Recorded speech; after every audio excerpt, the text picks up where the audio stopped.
Tasting தான் கொடுத்துருவாங்க. ஆட்சி சொல்ற ஜங்க் ஃபுட்ல உப்பும் கொழுப்பும் தான் மொத்தமா இருக்குது. நான் கொண்டு வர கீரை சாதமும் வெண்டைக்காய் பொரியல் ஒரு ஆரோக்கியமான உணவு. இது ஒரே பழக்கமா இருக்கு. ஆட்சி சொல்ற டேஸ்டி கூட ஒரு பக்கம் இருக்குது. ஆனா லட்சம் சொல்ற வெற்றி கூட என் உடலுக்கு தேவை. இப்ப நான் என்னதான் சாப்பிடுறது? எந்த பழமும் வேணாம்னா ஆட்சி சொல்ற ஜங்க் ஃபுட்ல ஏன் இவ்வளோ டேஸ்டா இருக்கு தெரியுமா? இது ஒரு ட்ராப். சர்க்கரை, உப்பு, கொழுப்பு இது மூணு ஒரு குறிப்பிட்ட அளவா கலந்து விட்டு நமக்கு தராங்க.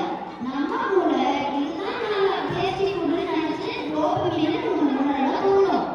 அது கழிச்சு நமக்கு இந்த உணவு தான் அதுக்கு அடிமையாகும். ஆமா, நான் இதை பத்தி படிச்சிருக்கேன். இந்த ஜங்க் ஃபுட்ல நம்ம உடலுக்கு தேவையான வைட்டமின்ஸ், மினரல்ஸ் எதுவுமே இருக்காது. உதாரணமா இரும்பு சத்து, வைட்டமின் பி, சி குறைபாடு அளவுக்கு முக்கிய காரணம் இதுதான். அதே மாதிரி நிறைய குழந்தைகள் சீக்கிரமா ஒபீஸ் ஆகிறதுக்கு காரணம் இதுதான்.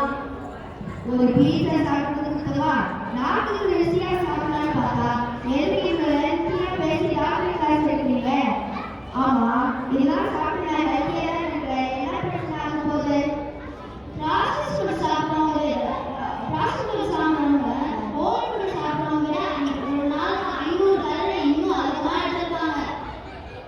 இது செரிமான பிரச்சனைகள் வரும், இதய நோய் வரும், கிட்னி பிரச்சனைகள் வரும் மற்றும் அதிக எடையும் வரும். அப்போ அக்ஷன், நீ சொல்ற பார்த்தா நம்ம வாழ்க்கையிலே பரோட்டா, நூடுல்ஸ் சாப்பிடவே முடியாது போலே. இந்த குளிர் காலத்துல சூடா மேகி நூடுல்ஸ் ஒரு போல் போட்டு ஃபோர்க்ல ரோல் பண்ணி சாப்பிட்டா நம்ம தொண்டையில சருன்னு வலிக்கு போகும். நல்லா யோசிச்சு பாரு, ஒரு நல்ல பிரியாணி தர சந்தோஷம் இந்த உலகத்துல எதுவுமே தராது. அதுவும் அந்த பரோட்டாவை பிச்சு போட்டு சாதனாவை ஊற்றி அடிச்சா நமக்குள்ளேயே தனிதான்.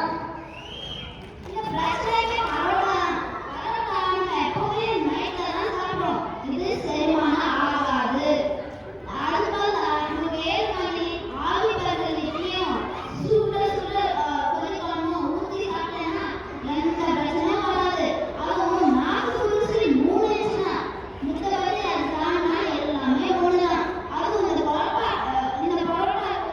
நம்மளோட பாடியில தங்கிட்டா ஃபியூச்சர்ல பிரச்சனை தான். லட்சன் அவனுக்கு பரோட்டா சாதா பிடிக்கும், எனக்கு சில்லி சாதா பிடிக்கும்.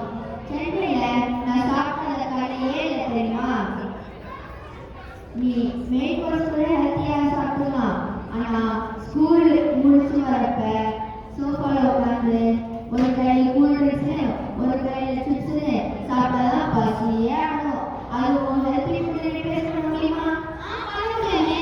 இந்த ஸ்நாக்ஸுக்கு பதிலா நீ சிறுதானிய லட்டு, எள்ளுருண்டை, கடலை மிட்டாய், வேக வச்ச சுண்டெல்லாம் சாப்பிடலாம்.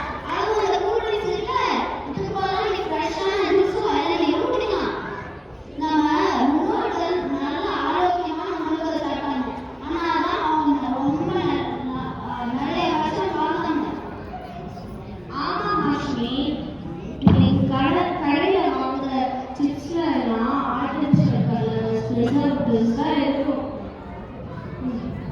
அதுவும் சீப்பா பண்றதுக்கு பாம் ஆயில் யூஸ் பண்ணிப்பாங்க. இந்த மாதிரி தொடர்ந்து சாப்பிட்டா கேல்சியம் டெஃபிஷியன்சி தான் வரும். அதுவும் நிறைய சிப்ஸ்ல நிறைய உப்பு இருக்கிறதுனால சீக்கிரமா பிளட் பிரஷர், ஹார்ட் டிசீஸ் தான் வருது. அப்படி பார்த்தா நாளைக்கு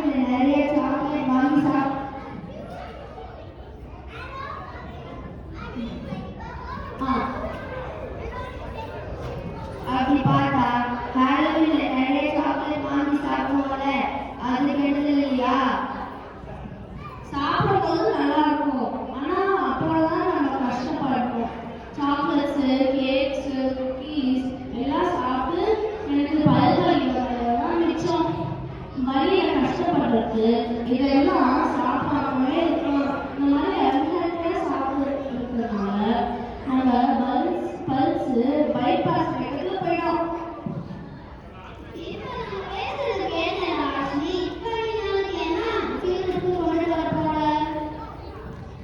சரி, நீ சொல்றதுதான் கேட்டு நானும் ஹெல்த்தியா சாப்பிடலான்னு இருக்கேன்.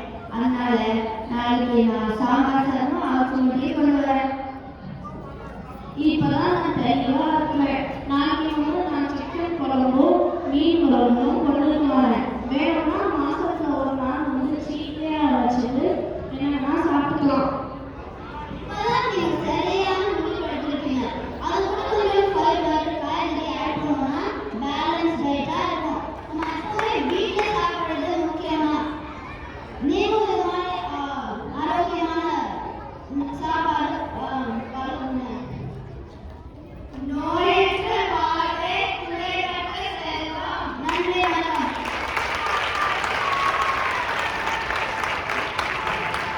நன்றி. என்ன அழகான விவாதம்.